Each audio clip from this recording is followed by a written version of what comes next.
옆에 계시는 분과 사랑의 인사 나누시겠습니다.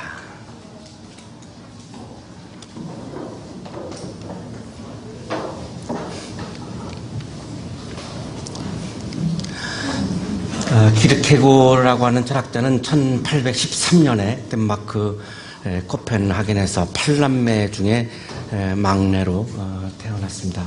아버지로부터 굉장히 아주 엄격한 신앙 교육을 받았고 목사 시험에 합격을 하고 그리고 아주 예쁘고 아름다운 레기나 올젠과 약혼을 했습니다. 본인이 생각하기에 올젠과 결혼하기에는 내가 너무 부족하다 이런 마음이 굉장히 많았습니다. 그래서 파혼을 해야 되겠는데 내가 부족한 건데 내가 파혼을 시키는 것은 또 이렇게 옳지 않아서 일부러 바람둥이가 아니었는데 바람둥이처럼 그렇게 행동을 해서 고의로 파혼을 당하도록 그렇게 합니다.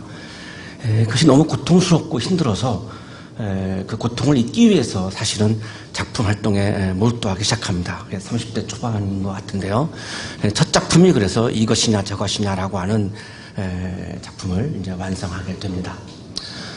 이것이냐 저것이냐는 제1부에서는 청년 A가 아주 향락을 이렇게 즐기고 추구하는 그런 심미적인 삶을 살아가는 그런 모습을 그리고요. 제2부에 가면 중년 B, 아주 윤리적인 사람입니다. 사람의 가치를 굉장히 소중하게 여기고 또 타인과의 관계를 굉장히 존중하고 이런 아주 윤리적인 삶을 살아가는 중년 B가 양락적인 심리적 삶을 살아가는 청년 A에게 충고를 하는 것이 이것이냐 저것이냐의 제2부의 그런 내용입니다. 이 키르케고르는 결국은 이렇게 묻는 거죠. 이것이냐 저것이냐.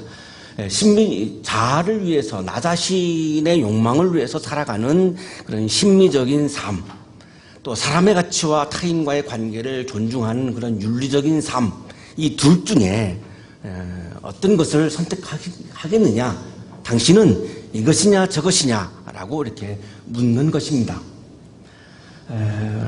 굉장히 대답하기 어렵습니다. 우리 모두는 자아가 소중하죠. 이 세상에서 가장 소중하다라고 말할 수 있습니다. 그렇기 때문에 나는 당연히 윤리적인 삶이다라고 자신 있게 이렇게 답변하는 것이 만만치 않습니다.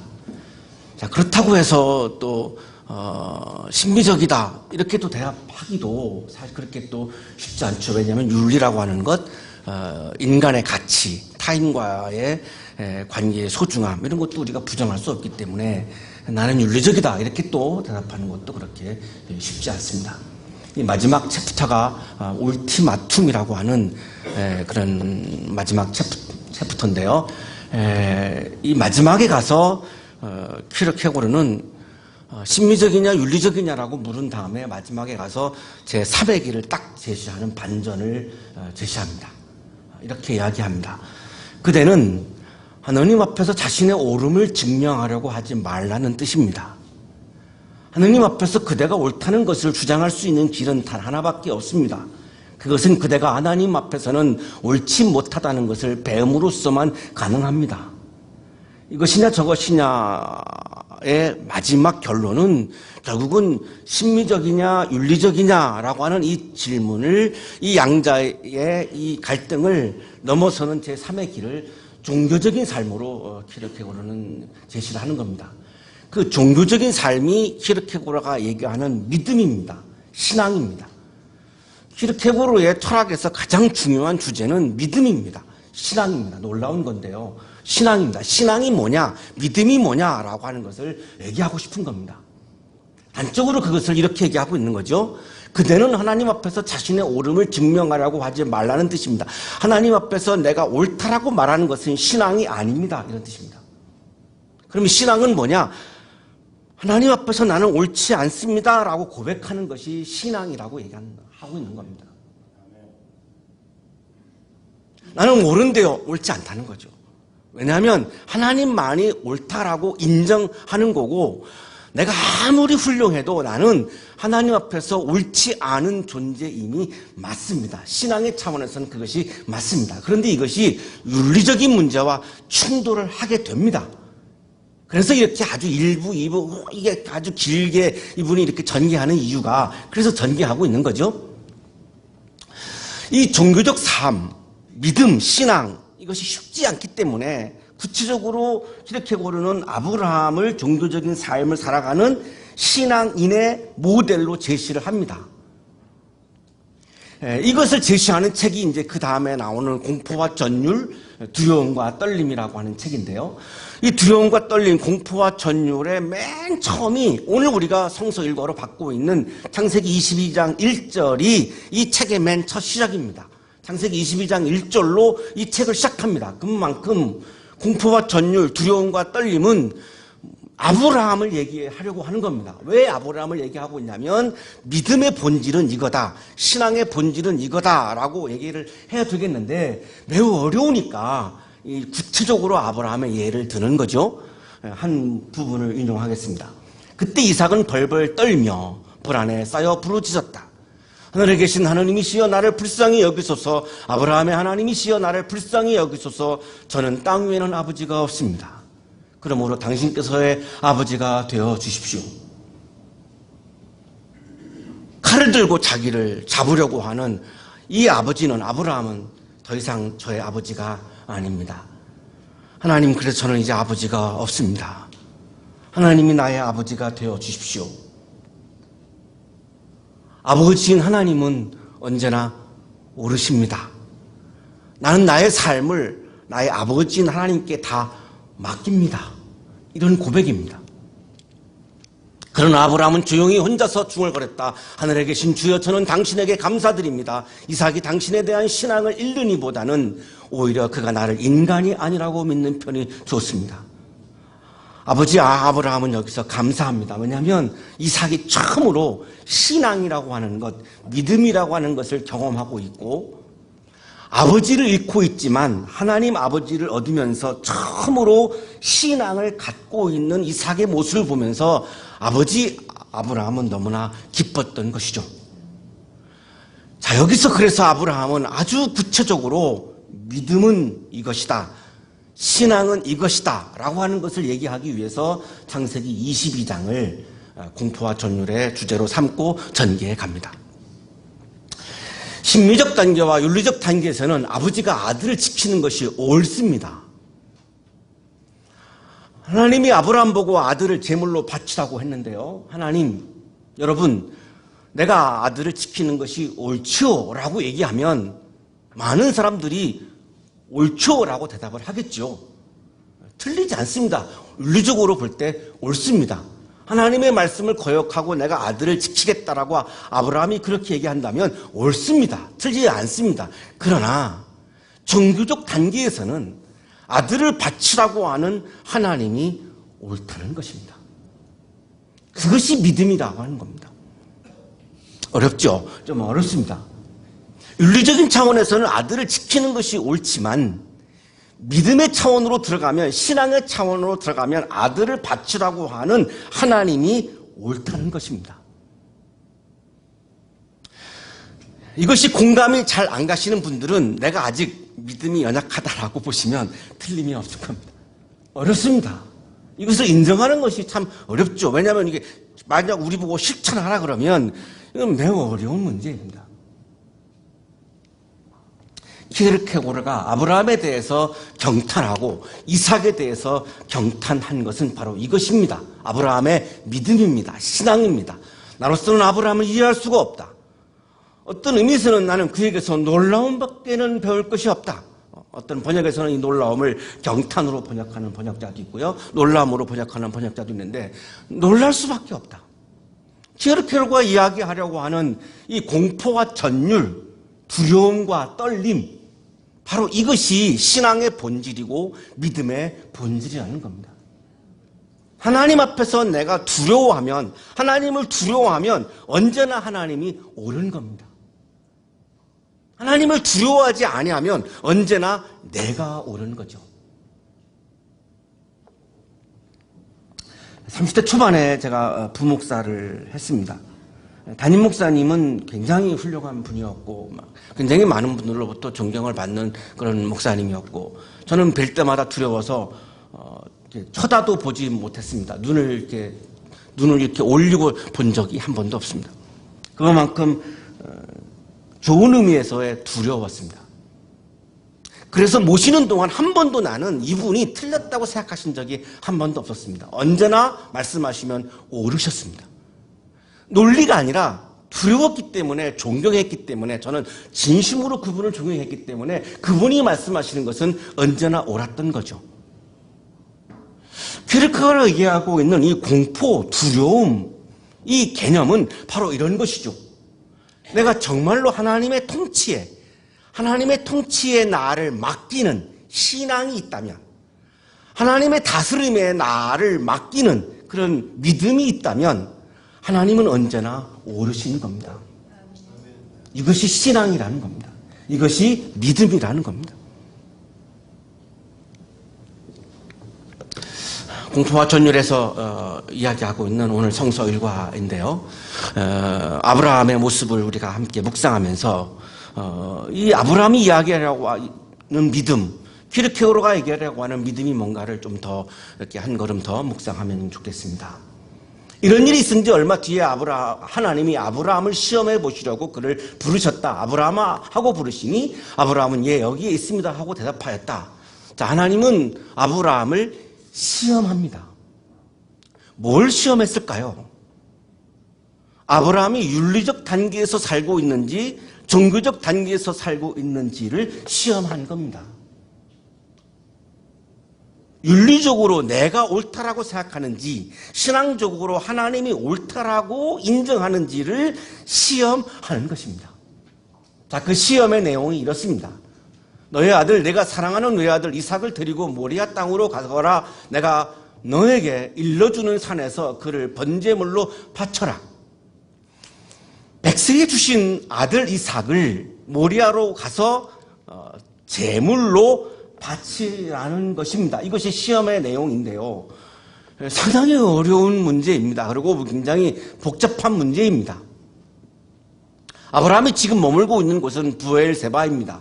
이 부엘세바에서 모리아까지는 한 80km 정도 떨어져 있는 곳이고, 이 모리아에 지금 나중에 예루살렘 성전을 지은 바로 그곳입니다.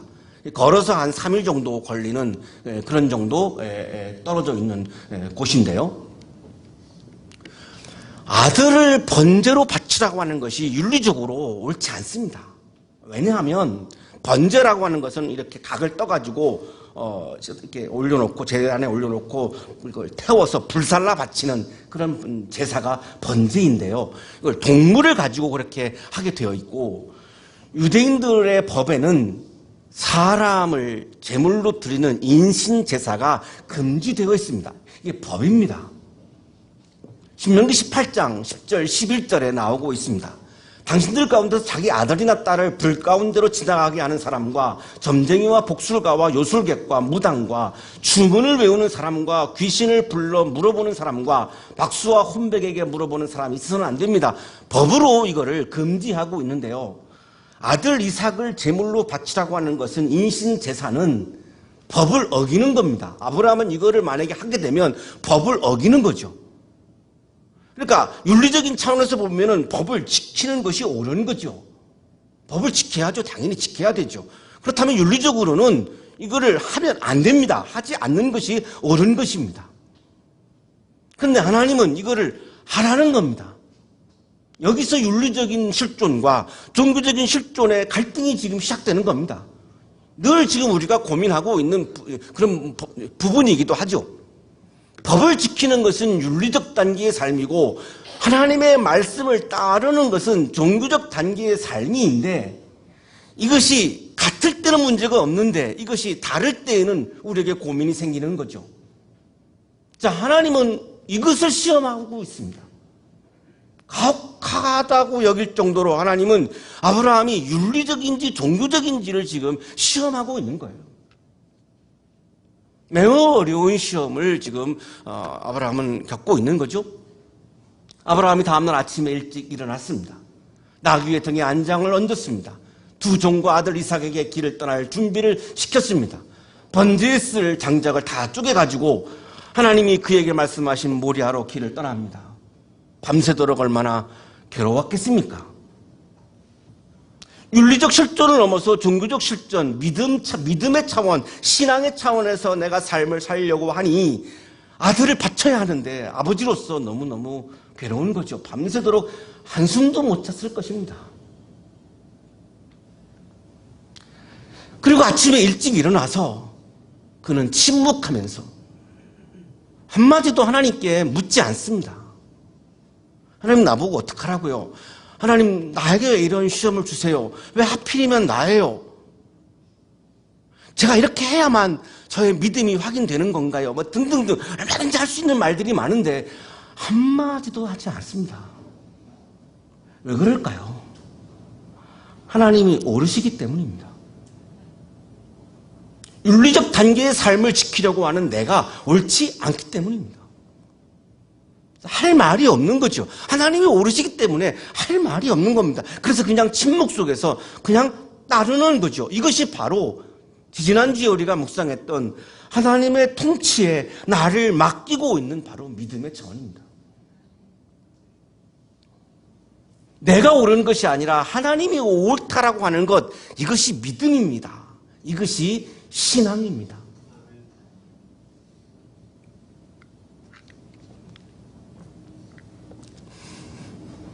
제가 아는 어떤 분은 1년 내내 한 번도 새벽기도회를 빠지지 않으셨습니다. 제가 일반 교회에서 목회할 때 만났던 분인데요. 참 교회 생활을 그렇게 열심히 할 수가 없어요. 11조, 모든 집회 다 참석하고요.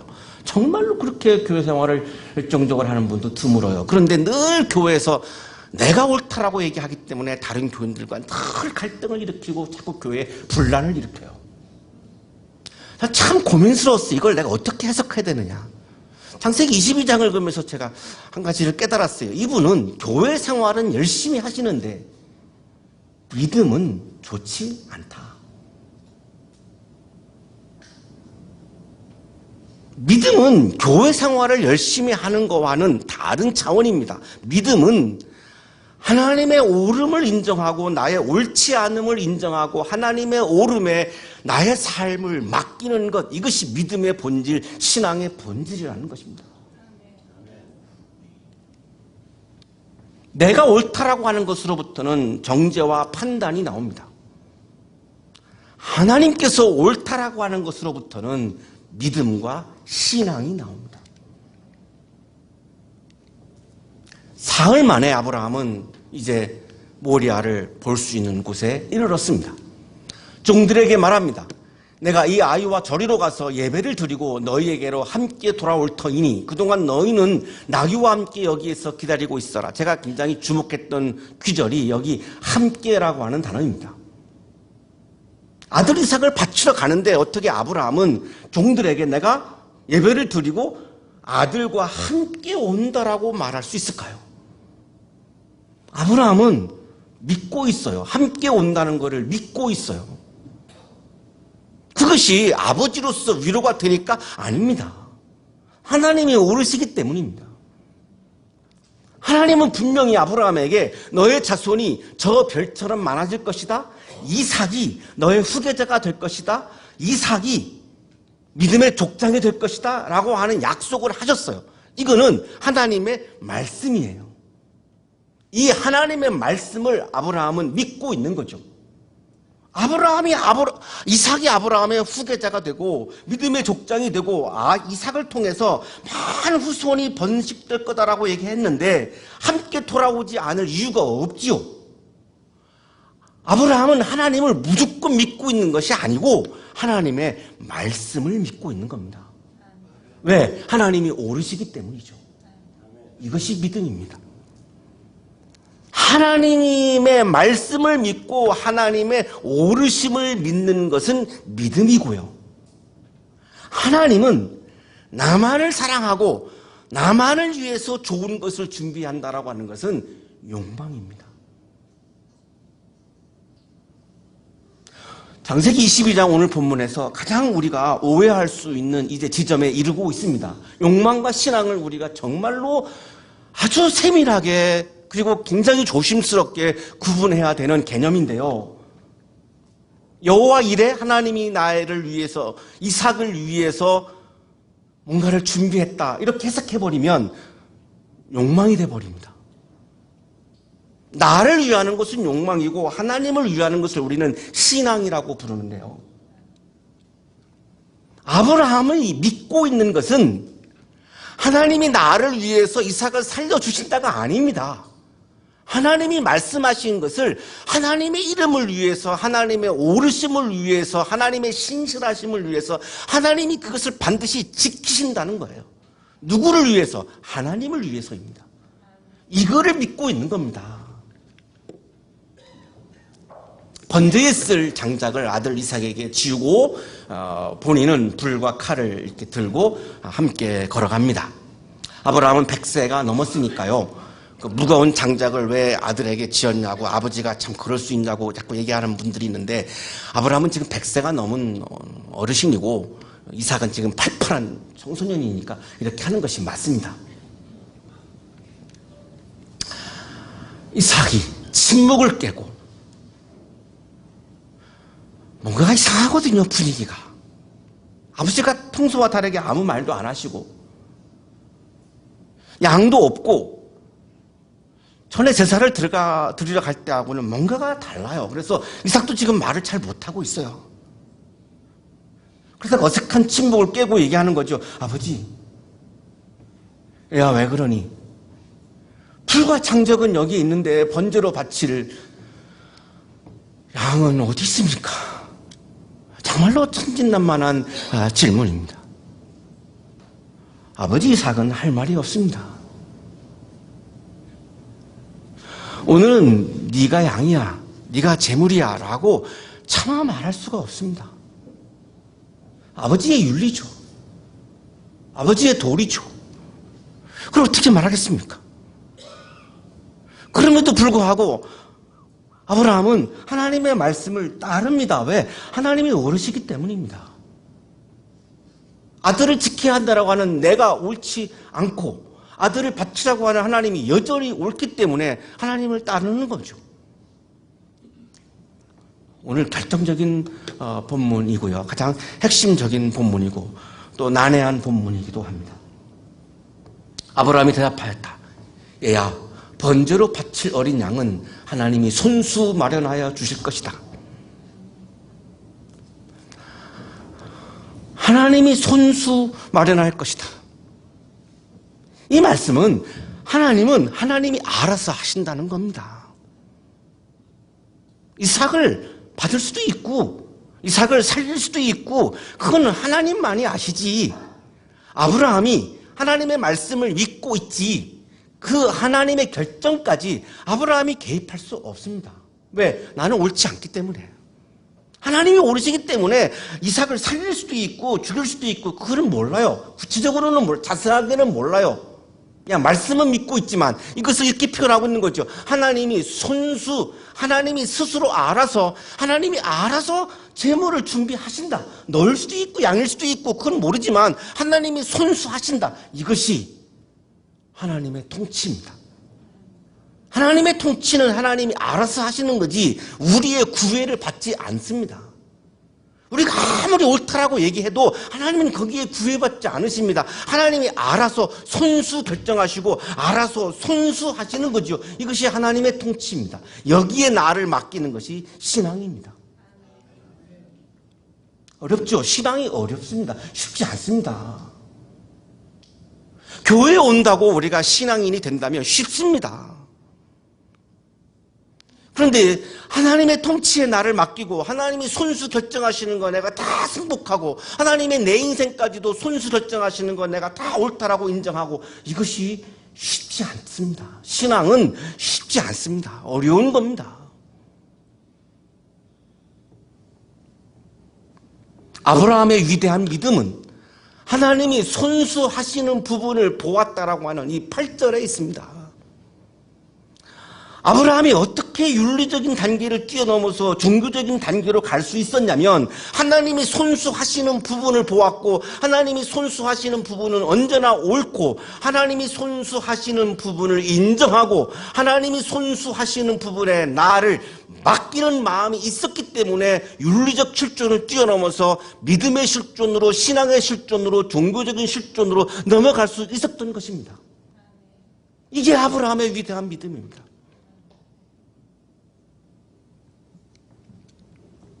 한국교회는 교회 생활을 열심히 하시는 교인들을 키우는 데는 매우 성공한 것 같습니다.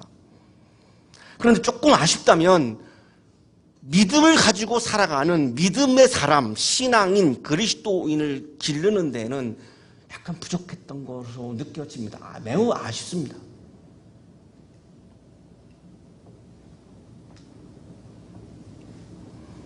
하나님께서 손수 준비하시는 그 재물은 누구를 위한 겁니까? 아브라함을 위한 것이 아니라 하나님 자신을 위한 것이죠. 왜? 재물은 하나님을 위한 것이지 사람을 위한 것이 될 수가 없습니다.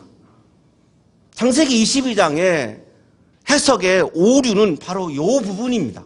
하나님이 아브라함을 위해서 이 재물을 준비했다고 해석하는 분들이 있는데, 그러면 그것은 신앙이 아니고 욕망으로 돌아가 버리게 됩니다. 끝까지 아브라함은 하나님이 손수 준비하신다라고 하는 이 아브라함의 고백 속에는 하나님을 위한 재물을 하나님이 손수 알아서 준비하신다라는 거죠. 이것이 신앙이죠. 하나님을 위하는 것이 신앙이고 나를 위하는 것은 욕망입니다. 히브리어 성서에는 로우라고 하는 단어가 있는데 우리말 성경에는 이것이 생략이 되어서 오해할 수도 있을 것 같습니다. 엘로 이레 로우, 이렇게 히브리어 성경에 이렇게 되어 있습니다. 이 부분이 엘로힘 이레 로우, 하나님이 준비했다. 로우, 자신을 위해서 힘셀프. 이 힘셀프가 우리 번역에 지금 빠져 있어서 충분히 오해할 수 있습니다. 하나님 자신을 위해서 준비했다라고 히브리 성서에 그렇게 정확하게 표현이 되어 있습니다. 하나님이 나만을 위해서 존재하신다고 착각하는 것은 신앙이 아니라 욕망입니다. 하나님 앞에서 내가 언제나 옳다라고 착각하는 것은 그것은 욕망입니다. 하나님께서 하나님의 자신의 이름을 위해서, 하나님의 오름을 위해서 하나님이 언제나 손수하시는 부분이 있음을 보는 것은 믿음입니다.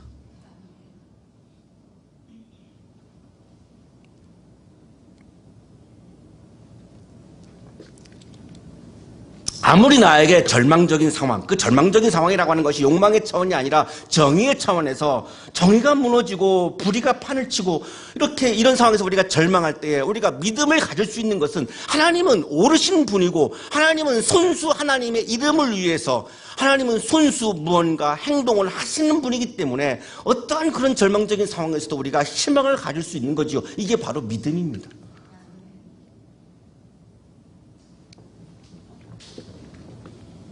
매우 예민한 부분이어서 한 분의 좀 도움을 받겠습니다. 세계적인 구약 성서 학자인데요. 윌터 브루그만이라고 하는 콜롬비아 신학교의 구약 신학자이고 정말 세계적인 폰라드의 계열을 이어가는 아주 세계적인 구약 성서 학자가 창세기 주석에서 이렇게 얘기합니다. 하나님이 준비하시리라, 오늘 8절이죠. 이것은 완전한 신뢰와 확신을 표현하고 있다. 나를 위해서 하나님이 존재한다라고 고백한 것이 아니라 하나님이 준비하시리라고 하는 이 아브라함의 고백은 전적으로 하나님의 통치에 나를 맡기고 모든 것을 내 인생을 하나님 앞에 다 맡길 수 있는 전적인 신뢰와 확신을 표현하고 있는 고백이다. 그는 자신의 길을 하나님께 맡길 준비가 되어 있는 사람이다. 이 8절은 하나님께 나를 맡긴다라고 하는 거지, 하나님이 나만을 위해서 나에게 좋은 것을 나에게 주신다, 이런 욕망의 차원은 아니라고 하는 주석을 하고 있습니다. 아브라함과 이삭은 드디어 모리아에 도착했습니다. 제단을 쌓고 제단 위에 장작을 벌려놓고 이삭을 묶어서 제단 장작 위에 올려놓습니다. 이 묵다는 히브리어로 아카드인데, 그래서 유대인들은 창세기 22장을 아케다라고 그렇게 지금도 부르고 있습니다. 칼을 들고 아들을 잡으려고 합니다. 이때 이삭이 아무 말도 하지 않습니다. 아빠 왜 그러세요? 아빠 왜 그러세요? 내가 아빠 아들이잖아요. 아빠 왜 그러세요? 제가 아빠 아들 이삭이잖아요. 저를 참 잘 보세요. 제가 아빠 아들이에요. 아빠 왜 그러세요? 라고 말할 수 있는데 이삭은 아무 말도 하지 않습니다. 침묵 속에서 하나님이 손수하시는 부분에 자기를 맡깁니다. 그 아버지의 그 아들이죠. 부자가 똑같이 믿음의 차원, 종교적 실존의 차원을 보여주고 있습니다. 침묵하면서 하나님의 통치하심, 하나님의 다스리심, 하나님의 손수하시는 부분에 맡기고 그것을 다 인정합니다. 키르케고르가 바로 경탄한 부분이 바로 이 부분입니다. 하나님은 나를 위해서 좋은 것을 준비해 주셨지 라고 하는 아브라함과 이삭의 믿음에 키르케고르가 경탄했을까요? 큰 신앙인이 아닌 사람도 할 수 있는 생각입니다. 신은 언제나 나에게 좋은 것을 주시겠지? 이런 생각은 믿음이 없는 사람들도 얼마든지 할 수 있는 생각입니다. 일반적인 생각입니다. 거기에 키르케고르가 어떻게 경탄을 할 수 있었을까요? 주님의 천사가 아브라함아 아브라함아, 예, 여기 있습니다. 아이에게 손을 대지 말아라. 아무 일도 하지 말아라. 내가 손수하고 있으니 너는 아무것도 하지 말아라. 내가 손수하고 있다. 너는 하지 않아도 돼. 너는 하지 마. 내가 너의 아들 외아들까지도 나에게 아끼지 아니하니 내가 하나님 두려워하는 줄을 내가 이제 알았다. 마지막 결론에 도달하고 있는데요. 하나님이 시험하면서 확인하고 싶었던 것을 드러내고 계십니다. 내가 하나님을, 나를 두려워하는지를 보고 싶었다. 하나님의 아브라함을 시험한 종교적 단계는 하나님을 두려워하는가입니다. 하나님 앞에서 떨림이 있는가입니다. 이것이 키르케고르가 공포라고 이야기한 건데요. 더 좋은 번역은 두려움인 것 같아요. 우리 성경에 나오는 용어를 사실 키르케고르가 쓴 건데 사실 공포는 좀 우리하고는 정서적으로 안 맞는 것 같고 두려움이죠. 두려움과 떨림.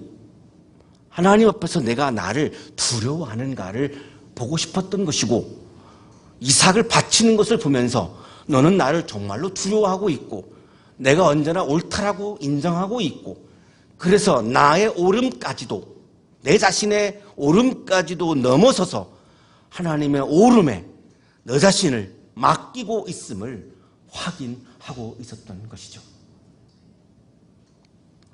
아브라함이 고개를 들고 살펴보니 숲풀 속에 순양 한 마리가 있었고 그 순양을 가지고 번제를 드립니다.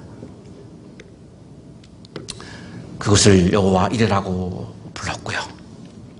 하나님께서 하나님 자신을 위해서 제물을 준비하셨던 거룩한 장소였던 거죠. 하나님은 손수, 순양을 준비하셨습니다. 그것은 이삭을 통하여 온 민족이 많은 생명이 태어나고 이삭이 믿음의 족장이 된다라고 하는 그 하나님의 약속을 본인 스스로 지키신, 약속을 지키신 하나님의 오르신이죠. 우리에게 하신 하나님의 말씀, 하나님의 약속은 하나님이 손수 언제나 지키십니다. 내 인생에서 내 앞에서 하나님이 약속하신 것이 이루어지지, 순간적으로 이루어지지 않는다고 절망하지 마시고 하나님은 틀림없이 약속하신 것을 하나님은 손수 지키시고 행동하시는 분임을 믿고 하나님이 손수하시는 부분에 나를 맡기는 믿음이 여러분 충만하셔서 언제나 감사와 기쁨이 넘치는 삶이 되시기를 축복합니다. 거룩하신 하나님,